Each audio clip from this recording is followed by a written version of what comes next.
Welcome back to another episode of Juneau Community Corner with EFA and Nano Brooks. Yo.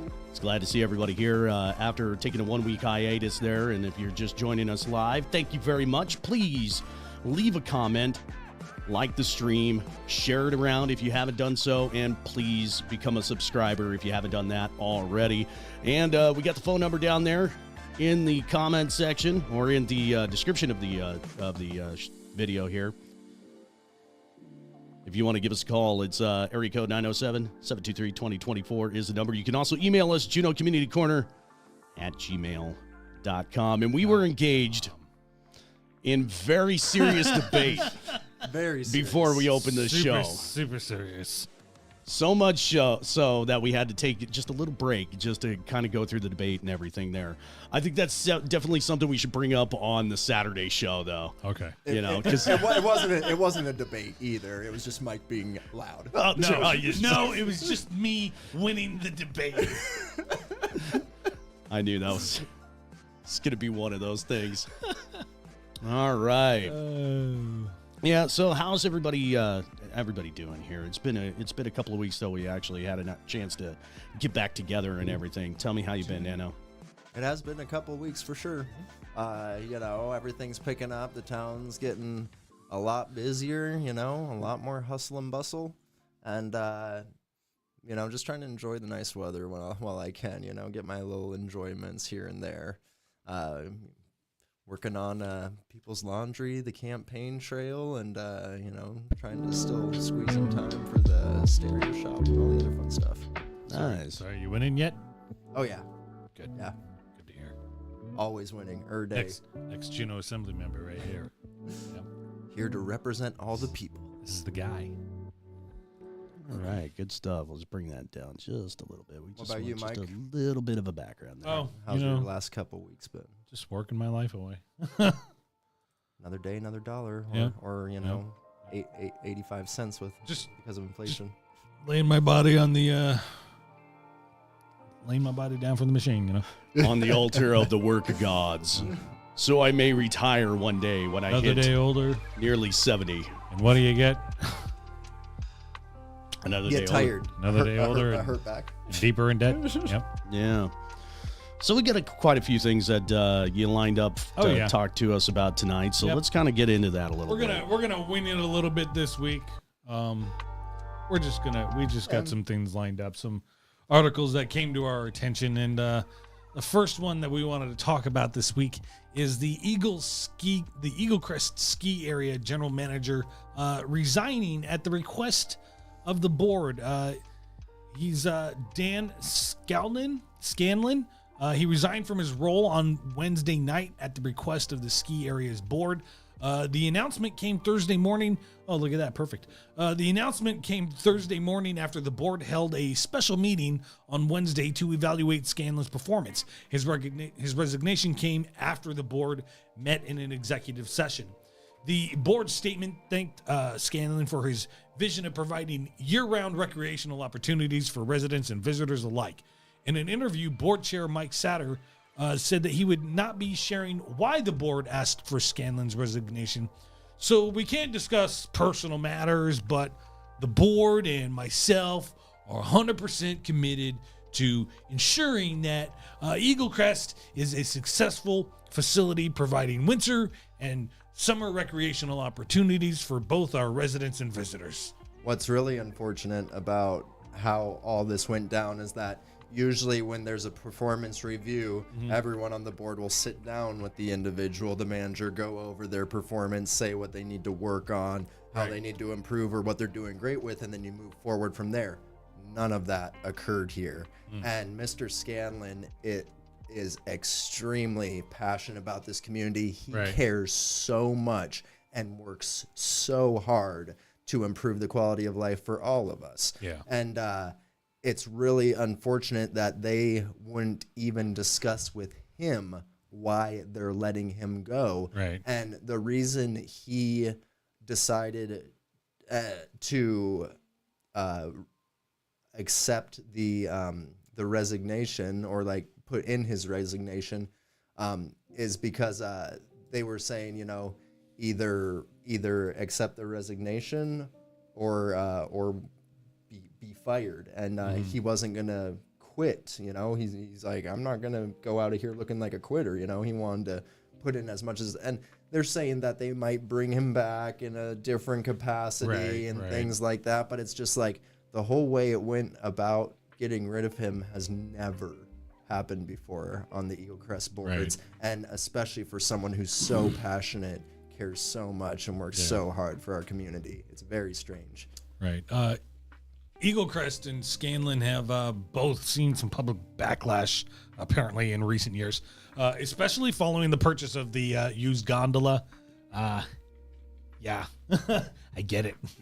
That came all the way from Austria. Scanlon was a driving force in getting the multi-million-dollar project approved. Eagle Crest is also facing a deficit heading into the city's budget process, more than $415,000, which Scanlon attributed to rising costs, the effect on climate change, on snowfall, and a tight job market. The ski area originally sought a 5-year loan on the nearly $900,000 from the city, which Scanlon said would help cover the deficit and prepare for the summer season and the addition of the gondola. Now, I remember when all that came out, and we were not cool with that. No. We were not cool. That was a bad idea as far as we were concerned, you know? But what is it? You know, they're saying that he's a driving force in getting the approval, but it was the assembly who approved it. They could have said no and stopped it then and there. Exactly. So, you know, he was doing what he wanted for the the big picture vision of Eagle Crest. You know, he wants year-round recreation, which is a great goal to have.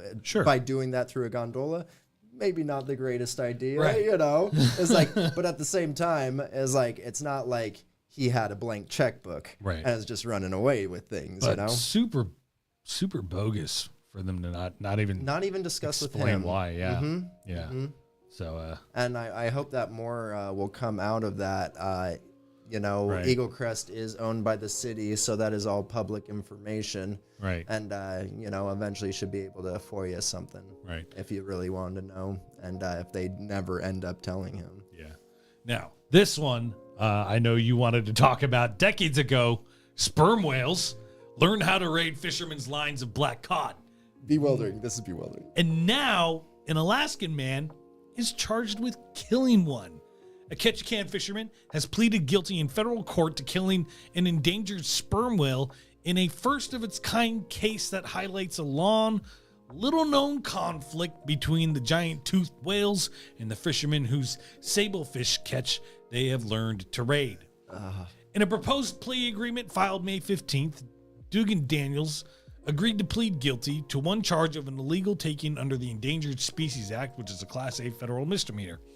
The charge stems from a March 2020 incident in which Daniels, 54, knowingly took an endangered species of wildlife by having a crewman shoot the whale and trying to ram the whale with the FV Pacific Bounty in the Gulf of Alaska, 30 miles. Yes. Trying to ram a whale. This guy thinks that he's Captain Ahab, yeah, and that this is like Moby Dick or something. Like it's dangerous catch. Shoot it, and he's deadliest catch, and he's out here just, like he's in that's next level is trying to ram it with your boat. A whale. Like he's some like super villain out to like destroy like. That's what it's reading like. That is like literally like that.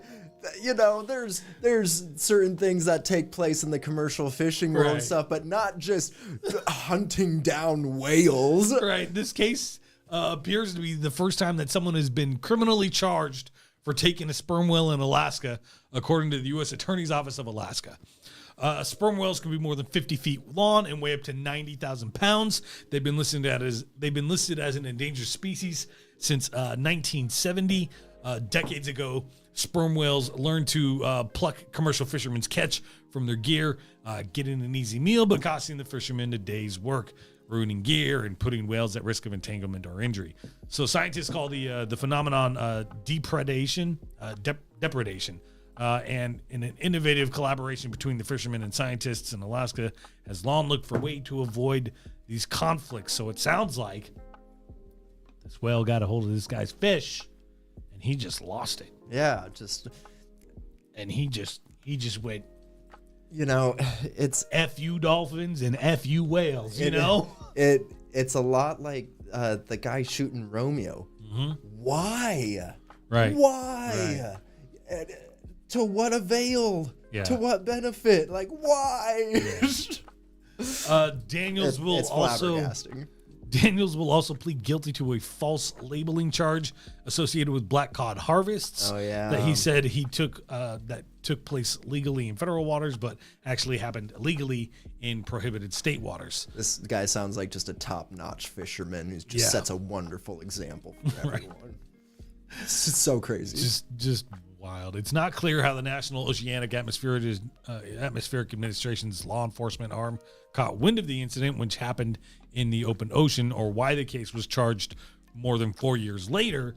But the plea agreement suggests that Daniels wasn't quiet about it. In text messages, Daniels recounted those events, specifically his crew shooting the sperm whale, his efforts to ram the whale with the vessel, and coming within 5 feet of doing so, and his desire to kill the sperm whale, according to the plea. Bragging to your friends, yes. I really wanted to kill that whale. What? Right. Who is this person? He is a supervillain. I would just say he better watch himself, because I've been seeing orcas around the world teaming up and defending their fellow sea creatures from these people. These animals out there are smart. Pretty soon, very smart. The sea beasts of the earth will rise up and overthrow their land oppressors. It's just, you better watch out, buddy. I was just watching what is it?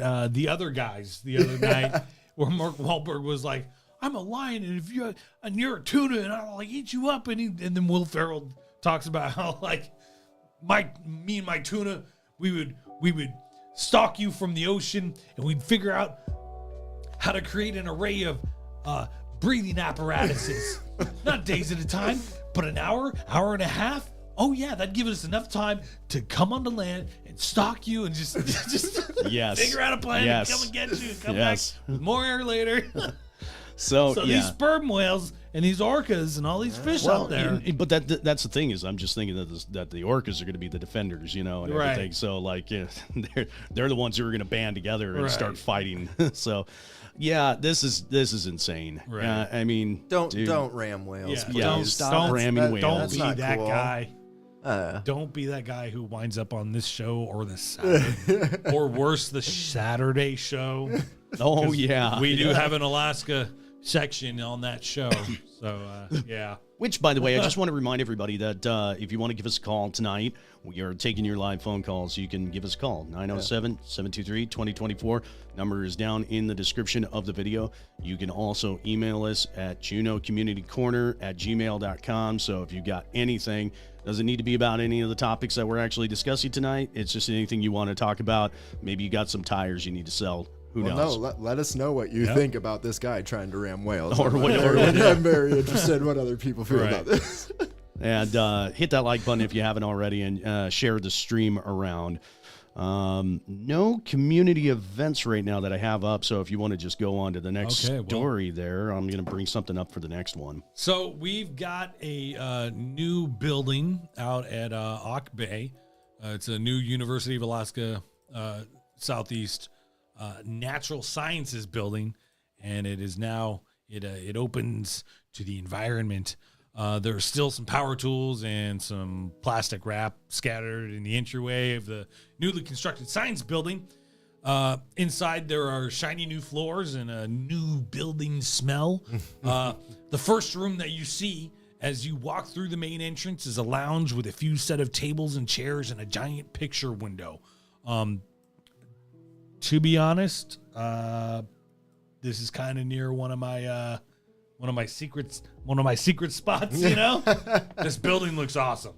It looks a little plain and a little dreary. Well, that's modern architecture. Right. Everything looks plain and dreary. But it still looks great. You know, it's nice. All right, this is the this area is the student lounge, which has a pretty stunning view out over Auk Bay and looking at Admiralty Island.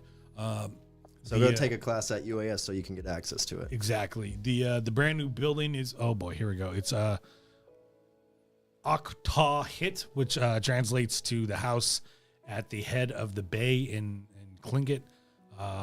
That's like perfect. Yeah, it's a cool name. Right. It's right there on the bend before you get out to Auk Bay. There's a couple other research facilities. Where the Anderson building is. Mm-hmm. Yeah.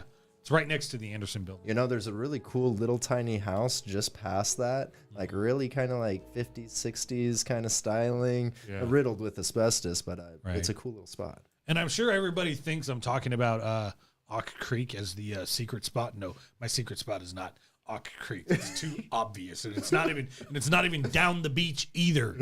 It's secretier than that. The fish ladder. Yeah.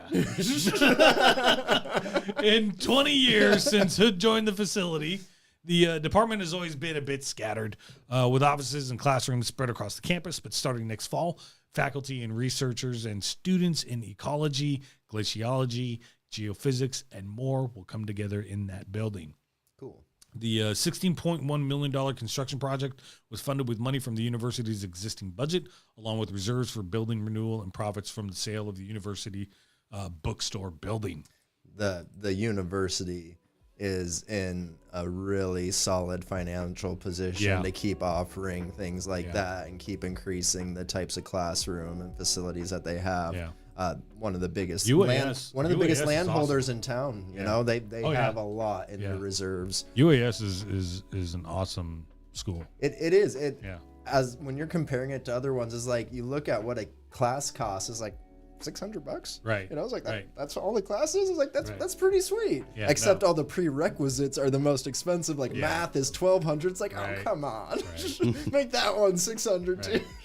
But it really is a good school. I mean, like I remember when we were kids, it was like, oh, it's like a community college. Yeah, it's a little tiny UAS. Little tiny college. You don't want to go there. You want to go someplace down south. Until you go and you realize, you know, how nice the facilities are and what we actually have But here. it's just been getting bigger and expanding. What a and they're great offering way. more services. Like, what a great way to attract so many more students to have this available to them and to really invest in Alaska's future. That's awesome. That's awesome. Yeah. I mean, I'd love to take courses just to be a part of it. Right. Mm-hmm. I might just go walk in there and check it out. I'd take a class just to get access to sweet sitting spots. Right. Yeah. So, state prosecutors are suing a Ketchikan jeweler over the sale of some fake gold. It's fake. It's all native fake. art. It's fake, fake gold. It's What's all going fake. on with Yeah, we Ketchikan right touched now? a lot about that one. Yeah. What are they doing? Well, a jeweler that operates 2 storefronts in downtown Ketchikan is being sued by the state. Attorney General Treg Taylor filed the suit Thursday against Sony Inc., which owns Sony Jewelers and Colors Fine Jewelry. Maybe it's Sony. I might be mispronouncing that. As well as an outlet inside Tongass Trading Company. I'm used to Sony's cleaning services. Or Sony's cleaning services. Yeah. The two stores are in the heart of downtown Ketchikan, directly across from the cruise ship docks.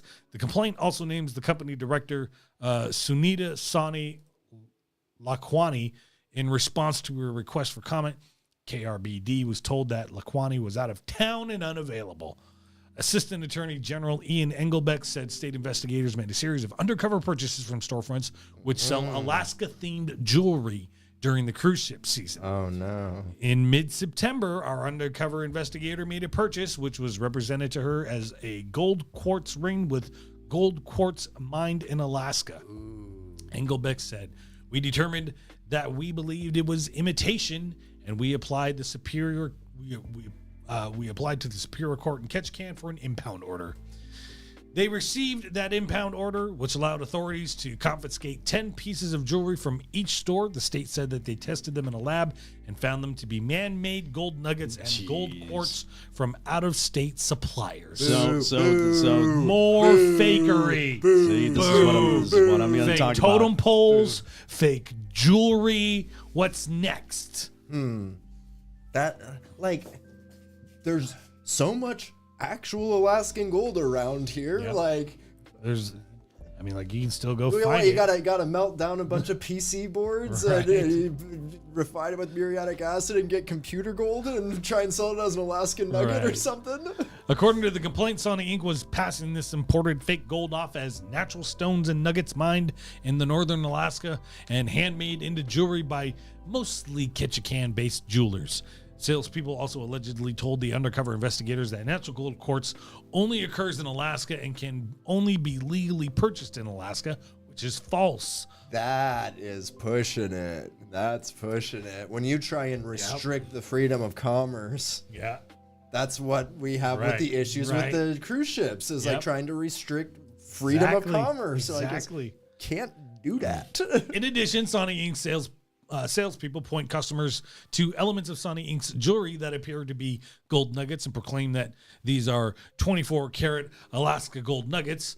In fact, lab testing and the inventory control tags on many of these nuggets, including ones that undercover investigators were told were 24-karat Alaska gold nuggets, showed that they are actually imitations made of 14-karat gold shaped to resemble a natural nugget. So there is something to be the devil's advocate.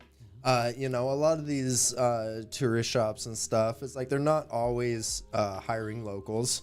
Sometimes they're just, they bring in a lot of their own people. They get the J1 visas for foreign workers, things like that. This could very well just be someone faking it till you make it. Right. And, no pun intended, fake it till you make it. Right. But just maybe it's someone who wasn't trained well enough, and maybe they truly believe that it is all the stuff that they're saying, because I've been in that position too. Right. It's just hey, I need a boat motor. I was thinking of getting a 40. He's you could do great with a 120. Oh, you think so? I was yeah. The 120 would be great. Only it's 5 times more expensive, Yeah. So if this is the owner out there saying these things or instructing his people to say these things, we got a serious problem. But if it's an uninvolved owner who just, throws the employees to the wolves, like I like to do to mine sometimes, it's just they could just be winging it, trying to make things run. Right. So I'd be interested to if the one who manages the director is it would be nice if she had actually given some comment on it. Yeah. State prosecutors asked the Ketchikan Superior Court to enter a temporary restraining order to prevent Sony Inc. from continuing to sell fraudulent and misrepresented products. As of Tuesday afternoon, the storefronts in downtown Ketchikan were still open and operating for the tourist season. So, Does it elaborate any more on what they mean by restraining order? Nope, that's it. Just don't sell the fake stuff. Apparently, that's all they have to worry about. I mean, if he's like renting from the city land, can they do a restraining order from leased land? I don't know. I don't know either. Yeah. That's a weird thing. So remember the guy that stabbed everybody on the cruise ship? He stabbed Wait, just before you guys get into that, I got something here I want to dive into. I just got sent this. Coming up August 6th, Centennial Hall, Cabin Door Productions is honored to announce a tribal welcome to Michael Franti and Spearhead. That's going to be August 6th with special guests. Opening is going to be Radiophonic Jazz. Yeah. Oh, okay. Hey, Jay. So, yeah, it's going to be good. Jay and Chris. Yeah. Good. Inspiring local artists Some making of the their best mark on local indigenous artists. music in all tribes and cultures with an Alaskan native rappers. So Nice. we got some real good music coming up here. Special evening of music and dance for all ages and togetherness tour. Tickets are on sale on Eventbrite. That's going to be a memorable night there. So that's what they keep telling me here. Let's see, Eventbrite, and I don't have. There it is. Eventbrite.com/Michael Franti Spearhead, and you can get your tickets there.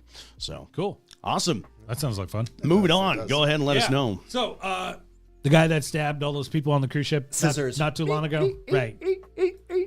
Stabbed The security the security guards, Couple of security guards and an old lady. the nurse people, Yeah. the doctors or whatever. Well, he's been indicted.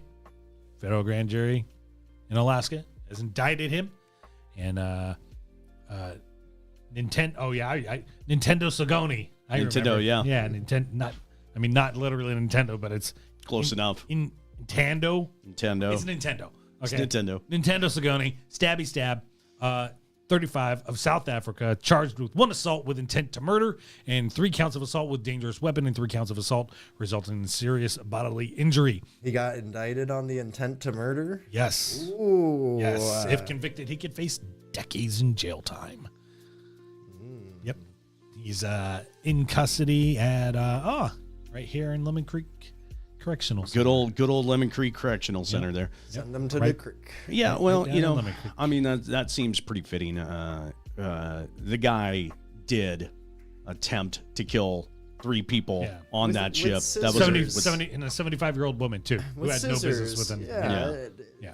And they had just picked him up 2 days before, and it sounds like you're ready to go for a full-time cruise. Yep. It was like you get, Now, I know a lot of people were actually thinking that, well, he was trying to launch one of the the life rafts. life rafts there. Right. Was he attempting to get diplomatic status here in the U.S. or try to gain asylum? Well, he was in Washington, is where they hired him. Yeah. So the guy from South Africa chilling in Washington until he's hired by the cruise lines, and then 2 days later is doing a cruise up to Alaska. Is like, what a weird series of events. Right. Crazy. I wonder what Just brought, that. I wonder what brought him to Washington from South Africa. How long had he been in Washington? Right. It was like, how did he find that job? Why did they hire him? Well, I mean, cruise ships. I don't know how many. It's a city on the water. I don't know how much scrutiny some of these cruise ships do in their hiring process. I mean, it's got to be fairly involved because you're Right. talking about taking on people from international walks of life onto these cruise ships, Right. going in and out of federal waters. Yeah. So there's got to be some sort of like paperwork and background that's got to be done. So that's very interesting. Well, it I'd doesn't. like to hear a little bit more about the story that brings this gentleman here, and Right. maybe is he providing any excuses so far? Has he been given legal representation, and we're just not hearing about it until trial time? Yeah. We'll probably hear about more of that later. I want to hear more about it. Yeah, He's yeah. only been indicted, so he's still got to go through everything else. Let's see. These next 2 headlines I can't access anymore because Juno Empire wants me to pay a bunch of money. But one of them was the Laconte. The Laconte's back up and running after everybody got stranded. Yeah, that happens Yep. pretty frequently. Yep. Hang on, just a I feel second. for all those More. people, though. I mean, we all saw it on all over social media and Yeah. everything. Is like people were like, "I'm stuck here." It's like, thankfully, there were a handful of Haines residents that put up their properties, allowed people to overnight and stuff. Because there's a lot of people there like, what do we do now? Right. But I do have access to this one. So, lots of people are applying to be the next permanent CEO of Bartlett Regional Hospital, but officials aren't close yet to hiring any of them for what's likely to be a rocky transition period involving cutbacks. As such, board members gave the go-ahead on Tuesday for negotiations to extend the contract of interim CEO Ian Worden through the end of the year. A total of 39 applications have been received so far, including 3 of them from Alaska residents and 2 others with ties to Alaska. That's according to Deborah Johnson, the vice president of the hospital's board of directors, during a board meeting on Tuesday night. She says, right now what's happening is we have a staff committee that's reviewing and doing the initial screening to make sure that the minimum qualifications have been met that we as a board have identified that we're looking for in our candidates. Initial screening interviews are scheduled to be done in a couple of weeks, after which the heavy lifting for our committee will begin. We are on pace with our target scheduling. Worden, the hospital's 8th CEO since January of 2021, was hired as the interim CEO effective October 30th, following the resignation of David Keith, who resigned as the most recent permanent CEO on August 1st, after less than a year on the job. In an interview shortly after he started the job, Worden said that he envisioned staying at the hospital for 6 to 13 months. Chad Brown, the hospital's executive director for human resources, stated in a May 24th memo presented to the board on Tuesday that it was anticipated that Worden would hold the position for roughly 3 to 4 months while he identified a new CEO. Given that the new CEO has not yet been identified and Mr. Worden's willingness to extend his time through the end of the year, BRHHR is requesting authorization from the board to review and amend his contract. Worden arrived at Bartlett with more than 25 years of healthcare leadership experience, including presiding over mergers and other major transitions at institutions. His initial months at the hospital were spent addressing crises involving accusations of improper behavioral health care, staff shortages, and low morale and high leadership turnover. An online job posting at the industry publication Becker's Hospital Review states that the Bartlett CEO duties include maintaining a 5-year strategic plan for the hospital that includes elements to continually improve financial stability, maintain infrastructure, and anticipate capital expenditures. That will likely be a formidable challenge at the onset for a new CEO, since much of Tuesday's board meeting focused on proposals to eliminate or trim 6 non-core programs to help resolve a sizable budget gap that Worden said will cause the hospital to run out of the money in 3 years. What I would really like to see, the issue with having these CEO positions, these extremely high-paying, 6-figure salaries, hundreds of thousands of dollars, right, is that as an employee, you're not responsible at the end of the day for everything that goes on in there. It's like you're an employee at will, and it's really, I guess, easy for people to come in and work for a year or half a year and collect hundreds of thousands of dollars and then go back to their regular life with a nice full pocket for personal investments or buying a house or whatever. Right. What would be nice to see is that with with these new applicants and these new potential hire for the CEO would be, if the minimum requirement is for them to maintain a 5-year plan, maybe those salaries be contingent on working for 5 years. Right. I'm really hoping that the minimum qualifications isn't the only thing that they're looking at. Well, it's like it could be like there's got to be somebody it's like in there. you'll get the $500,000-$800,000 a year, right, after you've worked for 4 years or something. Right. It's like, if you don't make it to this certain time period, you get half of that. Right. And that you got to incentivize people to work hard, is like, and especially like if there's only a handful of Alaskans applying for it, that's not necessarily, bad. If a non-Alaskan got the position, they have a lot more experience with maybe larger hospital dealings, but just having someone who, cares about the place, cares about the work, and wants to make a difference instead of Right. wanting to get more well off personally. Exactly. I mean, who wouldn't want to be a CEO? I mean, apparently there's 39 people out there who want 39 to, you know? people. Yep. So got this sent to us. Seeking face painters to attend the show that we just talked about with Michael Franny just before that one. Oh, okay. Table set up for face painting prior to the show at 6 p.m.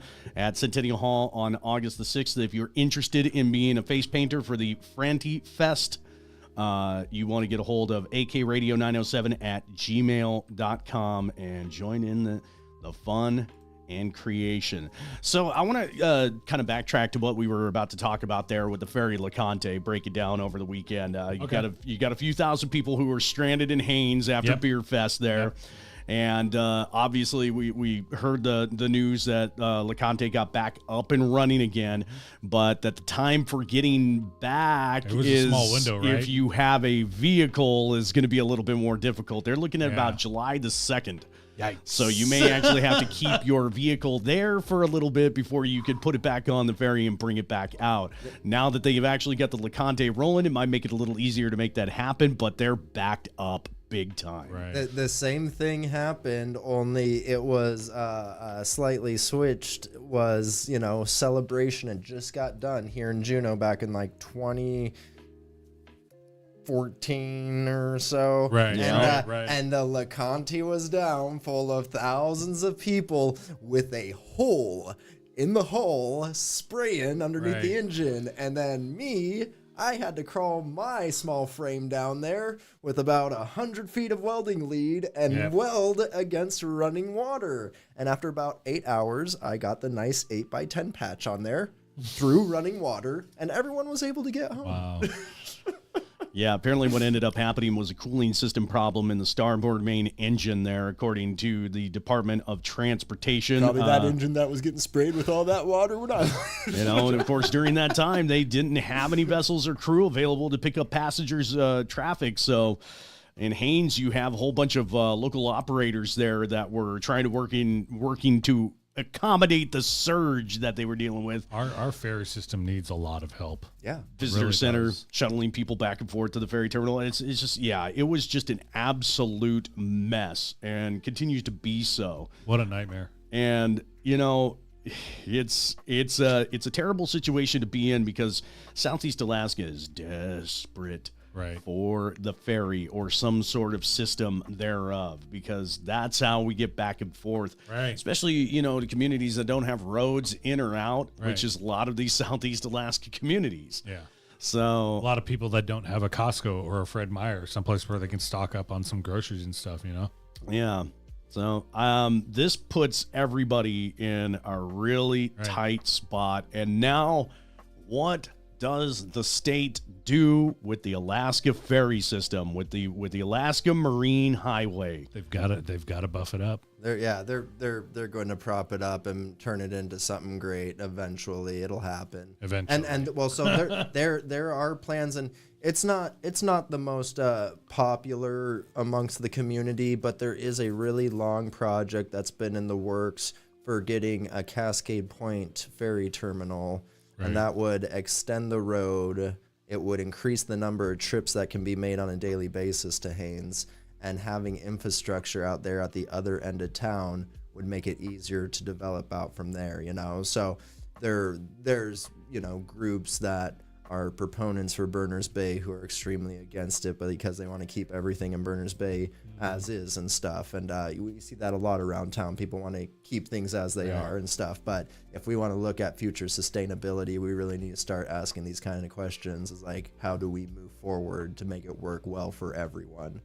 Well, because you can supplement it a little bit with the private system.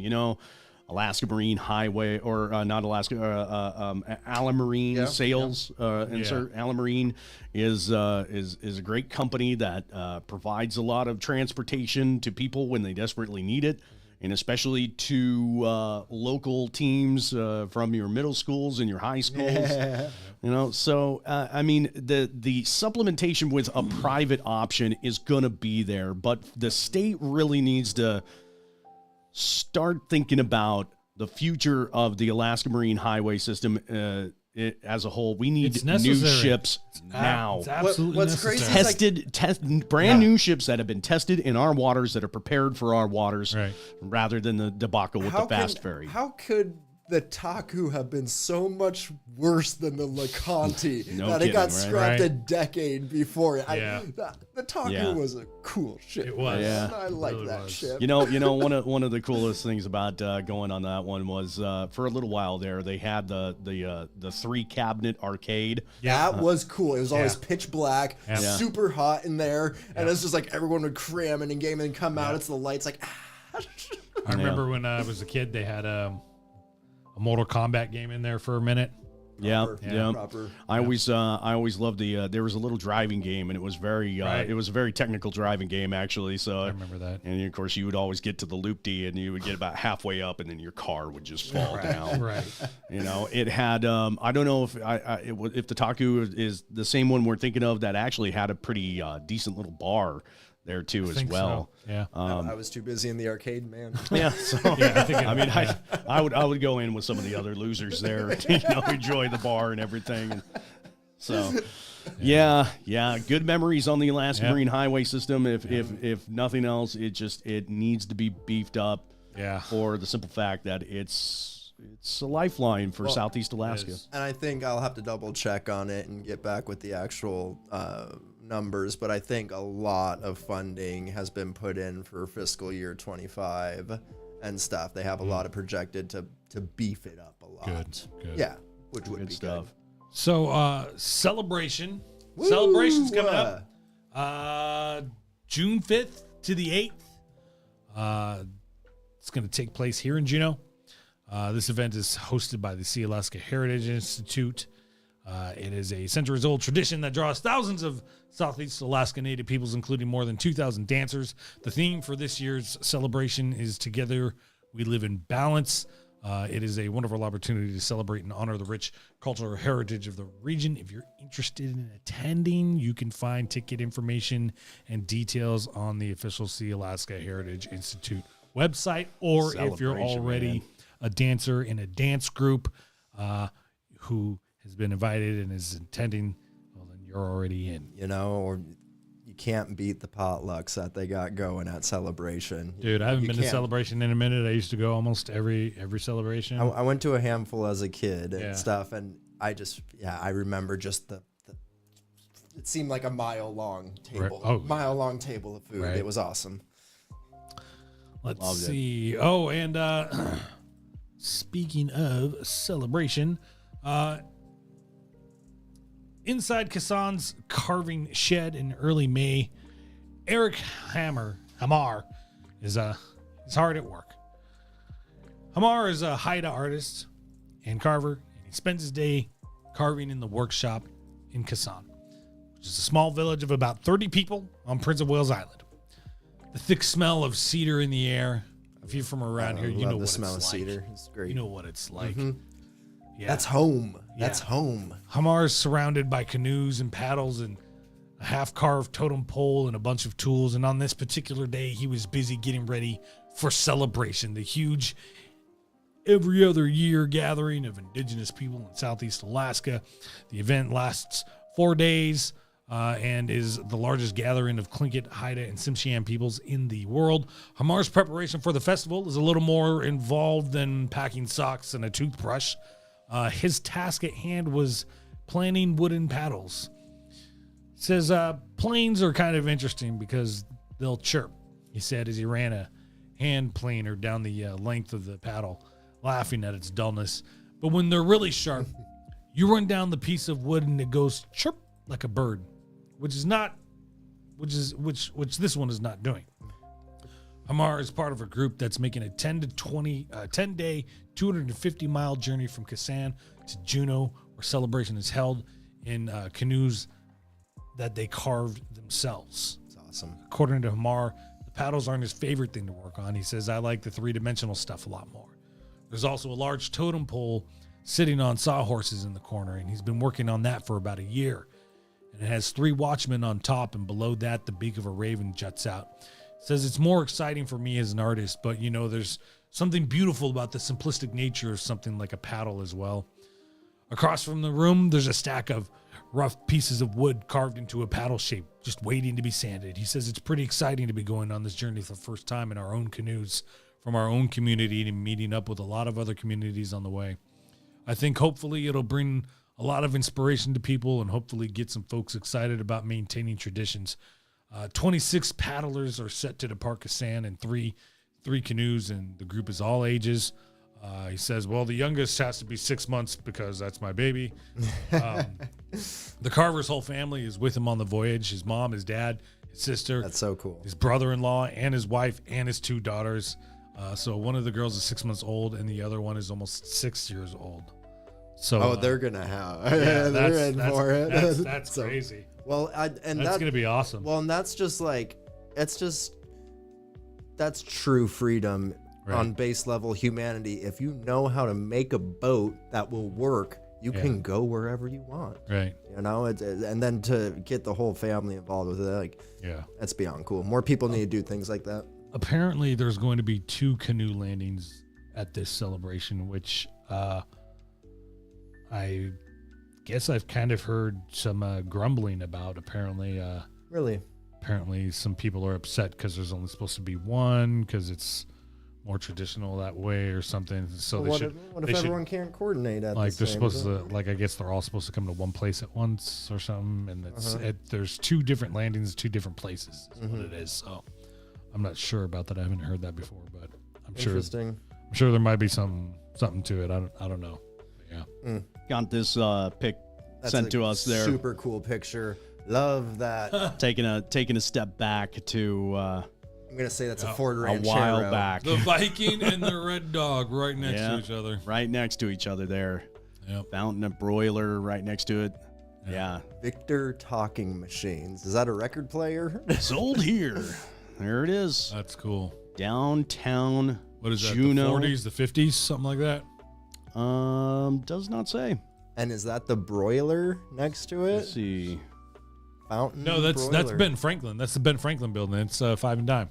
And they just said the many lives of the Red Dog Saloon. There's And- some other pictures here they sent us too. And the Imperial would be on the I got be on the next building over. It's a nice Mercedes. Hold on, everybody. I got Right. another one I'll bring up for you here in just a second. so Where you did can all see these this one. cool old cars go? Right. I want them. Give me Well, just a they second, get- and they I'll get bring this brought one out up. once a year during the 4th of July parade. or they all got crashed in the quarry up at Treadwell. Right.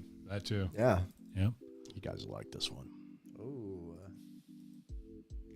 That is a cool one. There you go. How about that? I The swear Red I've seen Dog that Saloon's Miller moved sign around so somewhere. much.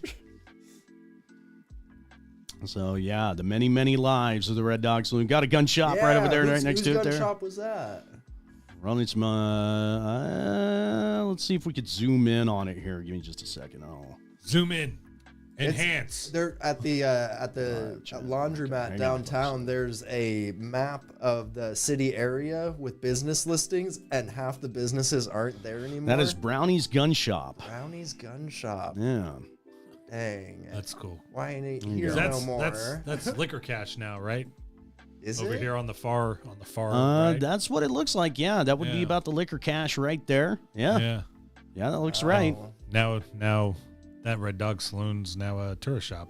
yep. Yeah, let's see here. Got another one here. Let me bring this one up. This is still in the same area of Victor's Talkie Machines here.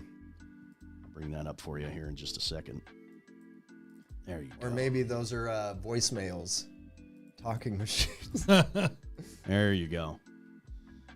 So same little Wow. location. It almost looks like it's down there by.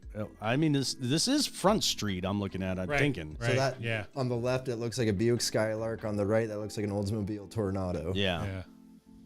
Okay. Good stuff. And then of course, let's see. Let's get the most I wonder how long that recent that iteration. front had those logs there, because I seem to remember that when I was little, and I was born in '82. All right. here is the most recent version of it. You all know well. Right. Nice and fancy. Touristville, USA, right down there. So you can go down there Locals Central. like the Red Dog. and The Red Dog is cool, but it's only cool to R.I.P. go- Phineas Poon. If anybody's a local who has been down to the Red Dog Saloon in a number of years past, there was a gentleman down there who went by the stage name of Phineas Poon, and he was the rudest guy I have ever heard on a piano jamming out. And boy, he would get the tourists all riled up and everything. You're talking about Baldini. Yeah, Yeah, he still plays there. Oh, I was thinking about the other gentleman who was not Baldini, but the other gentleman. He used to I think he was the manager of one of the apartment complexes here in town, and that was his thing is Phineas Poon. I'm blanking on the other gentleman's name. Anyways, yeah. So there you go, Red Dog Saloon. Rude piano player. Oh yeah, he was just he was a bad one. I met Baldini recently. He's a character for sure. Let's see here. Let's go back. Oh, we don't want to do that. We want to go back to our fancy little things going on. There it is. So you guys can see that we're flying around Alaska here and everything. And the Juneau Choir that sings while drinking beer, the Beer Choir, sing responsibly. June the 13th at 6:30 p.m. at the Devil's Club Brewing Company downstairs. No cover charge, no experience necessary. Presented by the Juneau Lyric Opera. If you need more information on that, juneauopera.org is the place to go. That's funny. They're probably looking for that specific tone. Is like, we just need to get a bunch of people drunk and have them sing, and we'll find that tone. We gotta get our sea shanty completed. So that's right. That would be we cool. gotta get our sea shanty completed. A sea shanty. Yeah. Just want to As an remind intro everybody for our Saturday show. want to remind everybody that we do have a live call in here. So if you want to dial us up, 907-723-2024, Juneau Community Corner at gmail.com. Please like, share, and subscribe if you haven't done those already. And coming up this Saturday, we are going to do the sophomoric end of the road EOR podcast. Come and join us. It's going to be a lot of fun. We actually discussed the topic that we're going to, right after we get through all the politics stuff and the science and all the cool stuff at the beginning. Yeah. We got a story time in right behind it. Yeah, I think it'll you'll be a all good time. enjoy that one. Sounds cool. I'm so excited about it. Okay, so one last story for the night, and this is the big one. This one's, well, I guess it's kind of it's not really big, but I mean, it's big. But anyways, Mary Peltola is sponsoring a bill to limit salmon bycatch, and the pollock industry calls it unworkable. So Alaska Congresswoman Mary Peltola introduced 2 bills on Wednesday that aim to deliver one of her campaign themes, reducing the number of salmon that the Bering Sea fishing fleet catches by accident. One of the bills would curtail the use of fishing nets that scrape sensitive parts of the seafloor. It would require regional fisheries management councils to designate bottom trawl zones and limit that kind of fishing to those areas. It also attempts to crack down on fishing gear that hits the seafloor but goes by a different name. Peltola said areas that are close to bottom trawling off Alaska's coast are often pelagic are often open to pelagic trawling, which in theory means that the nets are in the midwater. I think 40 to 80% of the time that pelagic gear is actually on the bottom, she said. So I think that defining those terms and having a more accurate definition of what bottom trawl is and the percentage of time that those nets are on the bottom is really important. A second bill would increase the money available for a grant program that funds research and equipment to help fishing fleets reduce bycatch. That program would get up to $10 million a year, $7 million more than its current cap. Peltola acknowledges that her bills are unlikely to become law this year, but she said they elevate the national discourse on fish, and she said the pollock industry is starting to get the message and taking voluntary measures to avoid salmon. She credits, among other things, how her own election for a recent drop in bycatch. She says the fact that Alaskans elected a member of a congressional delegation who ran on a platform of fishing and bycatch, that fact alone has really caught the attention of many in the industry. 50% of bycatch has been reduced, especially when it comes to chum salmon. It shows, she said, that the industry can make improvements. The Alaska Pollock Fishery Alliance says the bottom trawling bill would impose unworkable and burdensome new federal mandates on regional decision makers.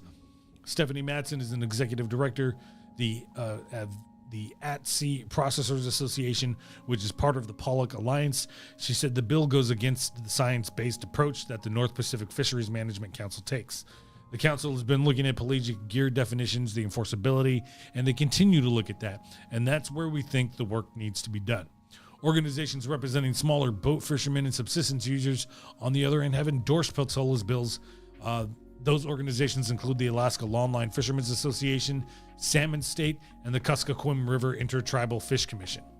Linda Bacon, do or don't support. They do.